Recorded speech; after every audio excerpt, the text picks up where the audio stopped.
পর্ষদের নিয়মকে তোয়াক্কা না করেই মাধ্যমিক পরীক্ষা চলাকালীন স্ট্রং রুমে গ্রুপ ডি থেকে অন্য শিক্ষকদের স্মার্টফোন ব্যবহার, প্রতিবাদ করলে স্কুল পরিদর্শককে মারধরের অভিযোগ খোদ শিক্ষকদের বিরুদ্ধে। মধ্যশিক্ষা পর্ষদের জামালপুর পূর্বচক্রের এসআই প্রশান্ত কবিরাজ আহত হয়ে বেসরকারি হাসপাতালে চিকিৎসাধীন। প্রতিবাদে মেমারি তারকেশ্বর রোড অবরোধ করে বিক্ষোভ দেখালেন শিক্ষা দফতরের স্টাফেরা। ঘটনায় ওই স্কুলের 7 জন শিক্ষককে সাসপেন্ড করেছে পর্ষদ। ঘটনাটা ঘটেছে পূর্ব বর্ধমান জেলার জামালপুরের আঝাপুর উচ্চ বিদ্যালয়ে। মাধ্যমিক পরীক্ষা দ্বিতীয় দিনে তুলকালাম কাণ্ড পূর্ব বর্ধমানে। মধ্যশিক্ষা পর্ষদের তরফে জানা গিয়েছে, নিয়ম অনুযায়ী সেন্টারের সেক্রেটারি, অফিসার ইনচার্জ এবং ভেন্যু সুপারভাইজার ছাড়া কেউ মোবাইল নিয়ে পরীক্ষা কেন্দ্রে প্রবেশ করতে পারেন না। সেখানে পূর্ব বর্ধমানের জামালপুর থানার অন্তর্গত আঝাপুর উচ্চ বিদ্যালয়ে স্কুল পরিদর্শনে যখন এসআই প্রশান্ত কবিরাজ আসেন, তখন স্ট্রং রুমের মধ্যে একজন গ্রুপ ডি কর্মী অর্থাৎ সঞ্জীব দাস তার ফোন বেজে ওঠে। বিষয়টা এসআই প্রশান্ত কবিরাজের নজরে এলে তিনি তার প্রতিবাদ করেন। তিনি প্রধান শিক্ষক এবং ভেন্যু সুপারভাইজার আশিস কুমার বিশ্বাসের কাছে এবং অন্যান্য শিক্ষক শিক্ষিকাদের কাছে ফোন আছে কিনা সেই বিষয়টা জানতে চান। তখন উপস্থিত সংস্কৃত শিক্ষক প্রদীপ পণ্ডিত, জীববিদ্যার শিক্ষক সঞ্জীব টুডু, শারীরবিদ্যার বিষয়ের শিক্ষক সিদ্ধার্থ ব্যানার্জি, কর্মশিক্ষার শিক্ষক অরিন্দম বালা, ইংরেজি বিভাগের শিক্ষক অতনু মুখার্জি এবং গণিত বিষয়ের শিক্ষক আশিস দত্তের সঙ্গে ধস্তাধস্তি শুরু হয় এবং এসআই প্রশান্ত কবিরাজকে বেধড়ক মারধর করা হয় বলে অভিযোগ আঝাপুর উচ্চ বিদ্যালয়ের শিক্ষকদের বিরুদ্ধে। এরপরই প্রশান্তবাবুর মাথায় ও চোখে গুরুতর আঘাত লাগে। তারপর তাকে আঝাপুরে একটা বেসরকারি নার্সিংহোমে ভর্তি করা হয়। আহত জামালপুর পূর্বচক্রের এসআই প্রশান্ত কবিরাজ জানান, পর্ষদের নিয়ম না মেনে পরীক্ষা চলাকালীন অবস্থায় বিদ্যালয়ে কেন মোবাইল ব্যবহার করা হচ্ছে। মোবাইল বাজেয়াপ্ত করার প্রক্রিয়া শুরু করতেই প্রধান শিক্ষকের সামনে তার উপর চড়াও হন স্কুলেরই বেশ কয়েকজন শিক্ষক।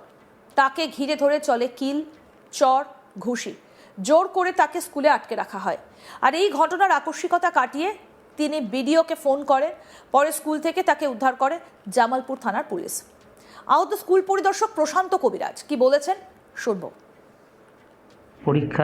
পরীক্ষার নিয়ম অনুসারে আজ পরীক্ষার দ্বিতীয় দিন, ইংরাজি পরীক্ষা। আমরা এই স্কুলে সিগনেচার বা স্কুলে ভিজিট করার জন্য এসেছিলাম। এসে জানতে পারলাম যে এখানে টিচাররা, স্টাফেরা নাকি মোবাইল নিয়ে এসছে। যদিও শোনা কথা, প্রথমে বিষয়টা গুরুত্ব দিইনি এবং এই বিষয়ে হেডমাস্টারমশাইকে বললাম যে মাস্টারমশাই, সরকারি নিয়ম অনুসারে তো ক্যাম্পাসের মধ্যে শুধুমাত্র মোবাইল থাকার কথা হচ্ছে এখানে অফিসার ইনচার্জ, সেন্টার সেক্রেটারি, আর কারো তো অ্যান্ড্রয়েড মোবাইল থাকবে না। উনি সেই পরিপ্রেক্ষিতে বললেন, না, এখানে কারো মোবাইল নেই, আমরা টিচারদেরকে বলে দিয়েছি বাড়িতে মোবাইল রেখে আসতে, এখানে যেন না নিয়ে আসে। ইন দ্য মিন টাইম আমি ওনাদের ওই সিগনেচার সমস্ত বিষয়গুলো করছিলাম। আমি বললাম, ঠিক আছে, যদি এরকমই হয় আপনারা যদি, উনি বললেন আমি কারো মোবাইল জমা রাখতে পারবো না, বোর্ড আমাদের মোবাইল জমা রাখার কথা কিছু বলেনি, আমি দেখতে পারবো না, হেডমাস্টারমশাই। এবং এরপরে আমি ওনার সঙ্গে কথাগুলো বলছি। আমি, ঠিক আছে মাস্টারমশাই, যদি তাই হয় তাহলে আমাকে সামনের দিন থেকে যখন ছাত্রদের যেমন আমরা মোবাইল না নিয়ে অফিসে স্কুলে ঢুকতে দিচ্ছি, তেমন অন্যান্য স্টাফেদেরকেও মোবাইল ছাড়াই অফিসে স্কুল ক্যাম্পাসে ঢোকার জন্য আমরা ব্যবস্থা করব। In the meantime strong রুমের মধ্যে আমরা বসে আছি। স্ট্রং রুমে আরেকটি ফোন বেজে ওঠে, সেটি ওই স্কুলে গ্রুপ ডি স্টাফের। আমি ফোনটি নিই, ফোনটি দেখলাম একটি অ্যান্ড্রয়েড ফোন। স্ট্রং রুমে শুধুমাত্র হেডমাস্টারমশাই, অফিসার ইনচার্জ ছাড়া আর বোর্ড নমিনি ছাড়া কারো মোবাইল অ্যালাউ নয়। স্কুল ক্যাম্পাসের মধ্যে তো নয়, স্ট্রং রুমের মধ্যেও নয়। স্ট্রং রুমে যখন মোবাইলটি পাওয়া যায়, মোবাইলটি আমি ধরে এবার আমি আমার মতো করে ডিএলআইটি টিমকে ওদেরকে বিষয়টি জানাই। আমি ডিএলআইটি টিমকে জানানোর পরে আমার সঙ্গে আর কার মোবাইল আছে আমি কিন্তু সমস্ত বিষয়টা দেখবো, সার্চ করব। কারণ এটা নিয়মের বাইরে চলে যাচ্ছে, কারণ আমাকে আমার কাজটা করতে হবে। তো সেই কথা শুনে ওদের কিছু মাস্টারমশাই, সিদ্ধার্থ মুখার্জি, প্রদীপ পণ্ডিত, অতনু মুখার্জি, তার সঙ্গে আরও 2-1 মাস্টারমশাই এসেছেন। আমাকে ধস্তাধস্তি করে সিদ্ধার্থ মুখার্জি আমার কাছ থেকে যে মোবাইলটি আমি ধরেছিলাম সে মোবাইলটিকে কেড়ে নেওয়া হয়েছে এবং আমাকে মারা হয়েছে। আমার চোখের এই জায়গাটি, মাথায় এই জায়গাটি মেরেছে সিদ্ধার্থ মুখার্জি, পরিদীপ পণ্ডিত দুজন মিলে আমাকে মেরেছে এবং ধাক্কি দিয়ে আমাকে বাইরে বার করে দিয়েছিল। পরে আমি যখন বাইরে চলে যাচ্ছিলাম আমাকে আবার ধরে আটকে রেখেছিল। তারপর আমি বিডিও সাহেবকে ফোন করি, বিডিও সাহেবের সহযোগিতায় ওসি সাহেব এসে আমাকে বিষয়টা থেকে ওখানে রিকভার করেছে।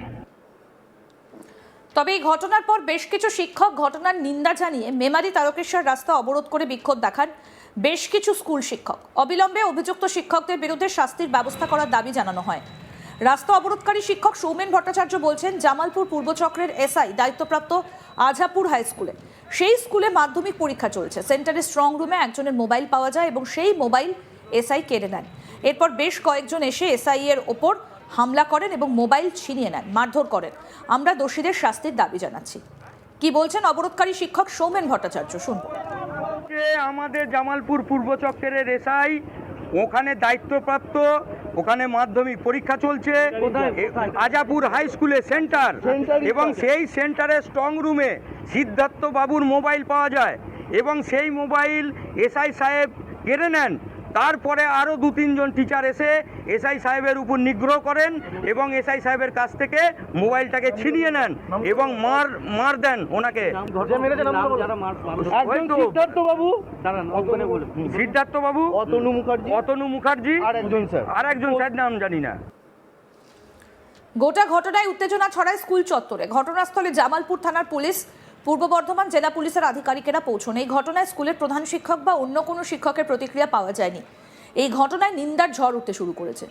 জানা গিয়েছে ভেনিউ সুপারভাইজার বা প্রধান শিক্ষকের ঘর সাধারণত সুরক্ষিত থাকে, লাগানো থাকে সিসিটিভি, কিন্তু সেই সিসিটিভি ক্যামেরাতেও নেই ঘটনার ফুটেজ। প্রথম 11 মিনিটের পর মুছে দেওয়া হয়েছে। এই ঘটনায় জেলার মাধ্যমিক পরীক্ষা কনভেনার অমিত কুমার ঘোষ বলছেন, গোটা ঘটনা তদন্ত করে দেখা হবে। অভিযোগ যদি সত্যি হয় তাহলে তাদের বিরুদ্ধে যথাযথ ব্যবস্থা নেওয়া হবে। কি বলছেন জেলা পরীক্ষা কনভেনার অমিত কুমার ঘোষ, শুনবো। আমরা 2026 সালের মাধ্যমিক পরীক্ষার পূর্ব বর্ধমান জেলার ডিস্ট্রিক্ট মনিটরিং টিমের সদস্যরা পুরো জেলা জুড়ে কোথায় মাধ্যমিক পরীক্ষা সুস্থভাবে চলছে কিনা, ঠিকঠাক হচ্ছে কিনা সে সমস্ত দেখতে আমরা প্রতিদিনই বার হই। সে মতো আজকেও বার হয়েছিলাম। হঠাৎ আজকে আমরা গিয়েছিলাম বোর্ডসুল সিডিপি হাই স্কুলে। তো সেখানে আসার পথে আমরা ঘটনাটা শুনলাম যে এখানকার এটা হচ্ছে যে আজাপুর একটা ভেন্যু, যেটা গোপালপুর মেন ভেন্যুর আন্ডারে, সেখানকার অফিসার ইনচার্জ অসুস্থ হয়ে পড়েছেন এবং তিনি হসপিটালে ভর্তি আছেন। তো সেই খবর শুনে আমরা এখানে তড়িঘড়ি ছুটে আসি এবং এখানে এসে জানতে পারি যে উনি ওখানে হসপিটালাইজড আছেন এবং এখানে পরীক্ষা নির্বিঘ্নে শেষ হয়েছে। এই ঘটনাটা আমরা আমাদের পর্ষদের বা অফিসের ঊর্ধ্বতন কর্তৃপক্ষকে জানাই। ওনারা যা যা ইনস্ট্রাকশন দিয়েছেন সেই সমস্ত কাজগুলো আমরা এখান থেকে করে এখন বেরিয়ে যাচ্ছি। মারধরের অভিযোগ উঠে আসছে, মোবাইলের ওটা প্রচণ্ড মারধর করা হয়েছে স্কুল ইন্সপেকশানে এসে। যখন মোবাইল ফোন নিয়ে ঢোকা নিয়ে তিনি বলছেন যে মোবাইল ফোন পাওয়া যায়, তাও ডি গ্রুপের একজন স্টাফ, তার মোবাইল পাওয়া যায় এবং তারপর তাকে বলার পরই তাকে মারধর করা হয়, এমন তো তিনি নিজে বলছেন, অভিযোগ করছেন। অনারেবল প্রেসিডেন্ট রামানুজবাবু আমাদের প্রত্যেকটা জেলায় যেমন ডিসকাশন মিটিং করেন, পূর্ব বর্ধমান জেলায় ডিসকাশন মিটিংয়ে এসে উনি পরিষ্কার বলে গেছেন পর্ষদের কী কী নির্দেশিকা রয়েছে এবং আমাদেরকে সেইভাবে ইনস্ট্রাকশন দিয়ে গেছেন যে কোথাও পরীক্ষা চালানোর জন্য পর্ষদের নিয়ম পুঙ্খানুপুঙ্খভাবে মেনে চলার জন্য। আরও আপডেট পেতে দেখতে থাকুন আজ তাক বাংলা। সাবস্ক্রাইব করুন, নোটিফিকেশন পেতে বেল বাটন অপশন প্রেস করুন।